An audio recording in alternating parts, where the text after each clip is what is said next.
북한이 문재인 대통령의 모친 상과 관련돼서 문 대통령께 조의문을 보냈는데 하루만 그것도 상중에 동해상으로 초대형 방사포를 연속적으로 발사를 하는 도발을 감행했습니다.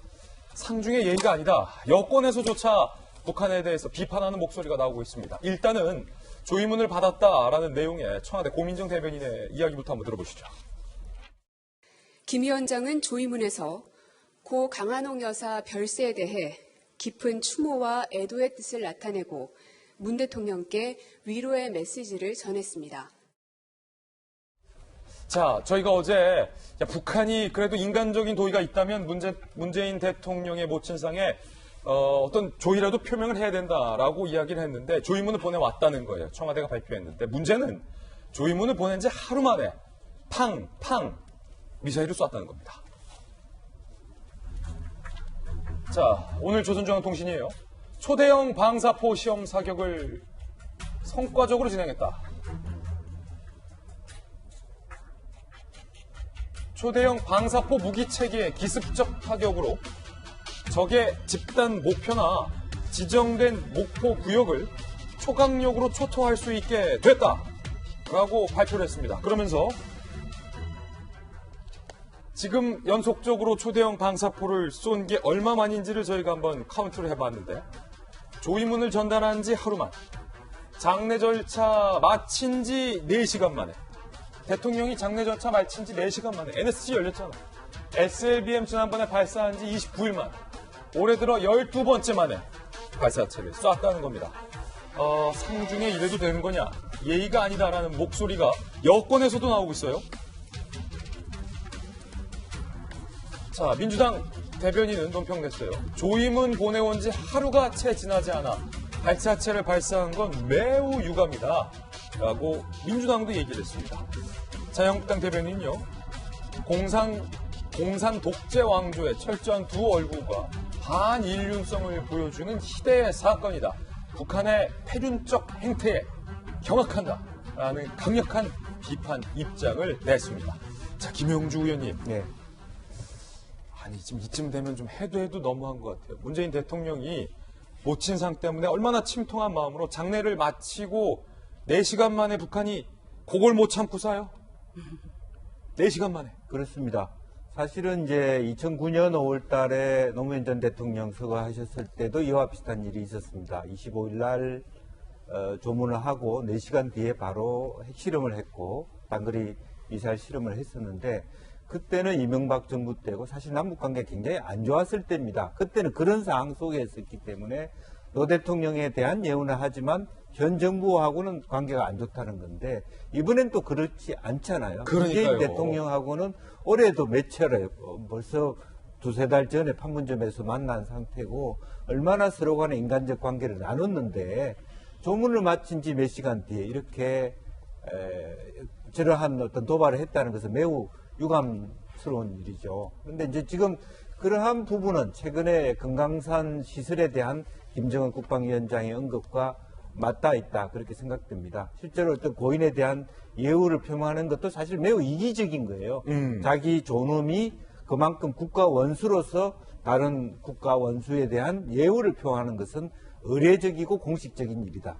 그러나 우리한테 놓여 있는 것은 시간이 별로 없다. 미국과의 문제, 또 금강산 개발을 자발적으로 해야 되는데 한국하고 관계도 풀어야 된다는 압박이 있는 거죠. 다만 아시다시피 9월 10일 날 북한이 이와 같은 똑같은 초대형 말하자면 발사체를 2발 쐈는데 한 발이 실패했거든요. 그때 이제 김정은 위원장이 한 얘기가 연속 발사 체계를 다시 시험해보라. 그때는 현장에 갔는데 매우 실망스럽게 갔고 이번에는 현장에 안 간 것으로 드러났습니다. 어쨌든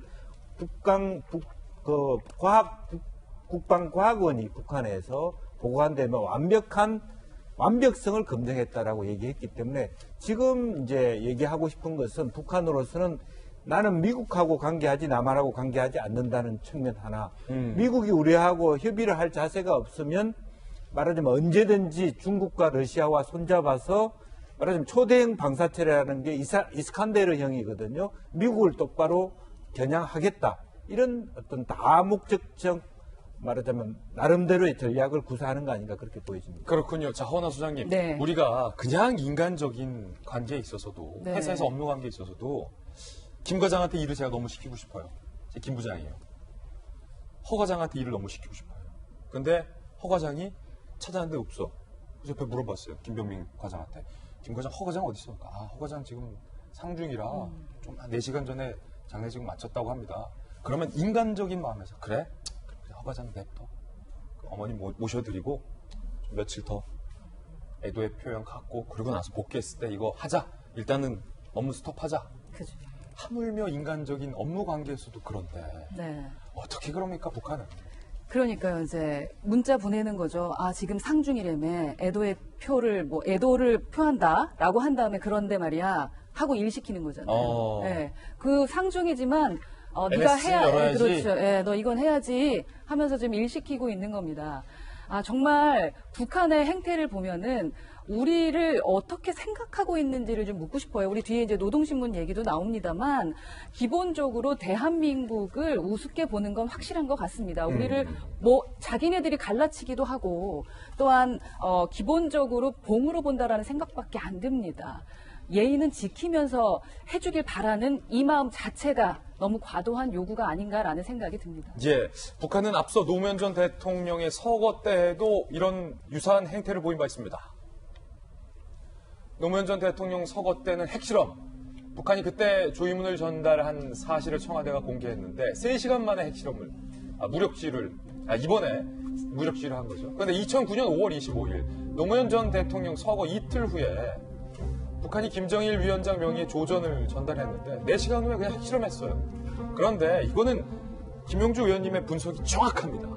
저 때는 이명박 대통령 때였잖아요. 노무현 전 대통령에 대해서는 애도를 표하지만 이명박 정부를 향해서는 내가 핵실험이다 라는 걸 보여줬다는 거예요. 저 때는. 그런데 지금은 문재인 정부의 문재인 모치상이잖아요. 하물며 저때 이명박 정부 2009년 아닙니까? 예. 그해 여름에는 김대중 전 대통령이 서거합니다. 이명박 정부와 굉장히 관계가 안 좋았어요. 그럼에도 불구하고 김대중 전 대통령에 대해서 최대한의 예우를 갖추기 위해서 조문단을 파견합니다. 할 수 있는 모든 조치를 다 취해왔던 게 북한의 입장이고 역할이었어요. 지금 같은 경우에는 조의문을 전달했지만 여기에 대해서 지금 북한 내부에서 어떤 내용들이 오가고 있는지는 알 수가 없는 겁니다. 얘기가 나오고 있는 것처럼 바로 얼마 전까지만 하더라도 금강산 남쪽에 너저분한 시설들 다 치워버려라라고 얘기했던 게 북한의 김정은이고요. 그러다 보니 조의문을 보내고 나서 우리 정부 입장에서는 남북관계 개선에 신호탄을 쏘아 올렸다라고 이야기할지도 모르겠습니다. 예. 그렇게 이야기할 수 있는 가능성조차도 다 차단시켜버리는 거예요. 김정은이. 그러니까 실제로 바로 이 초대형 방사포를 쏘아 올림으로 인해서 그러한 얘기를 할 수가 없게 만들어버린 건 아닙니까? 아니 이쯤 되면 김정은 입장에서 이거는 저희가 북한을 취재할 수가 없으니까 네. 어떤 분들은 그래요. 아니 북한 취재한 것도 아니면서 그런 말 해도 되냐고.